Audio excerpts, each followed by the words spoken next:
First time ko nga talagang mag-drive papuntang Sigsag dahil maglulucena kami. Medyo maulan pa nung araw na yon. Kaya aminado akong kinakabahan ako dahil halos nag-aaral pa lang akong mag-drive. Pero mula Lopez, maganda naman ang takbo ng pagmamaneho ko. Habang papalapit kami sa Lucena, parang nagkakaroon na nga ako ng confidence. Halos matutuwa na nga sana si Mrs. dahil mukhang okay naman ang biyahe namin. Pero nung dumating na kami sa Sigsag, hindi ko na maintindihan ang nararamdaman ko. Siguro dahil sa daan, sa ulan, at sa kaba bilang baguhan pa lang ako. Awan, basta hindi ko maintindihan, sobrang kinakabahan ako. Pero ganun pa man, kahit doble ang kabang nararamdaman ko, dahil nandito na ako, dire-diretso lang ito. Masaya din ako kasi nakikita ko ang ngiti sa aking misis dahil nakita niya na nag-i-improve na ang aking pagmamaneho. Kasi mula Lopez, Gumaca, Paredel, at Timonan at ngayon ay nandito na nga kami sa Sigsag Road.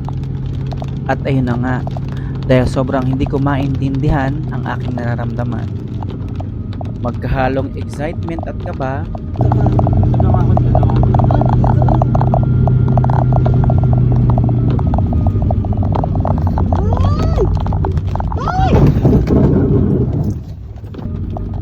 ayun na nga, ako mismo ang bumangga at nahulog kami sa kanal.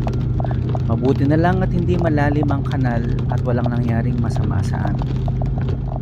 Siyempre, nakakagulat at nakakadismaya rin. Pero pagkatapos ng nangyari, napaisip ako.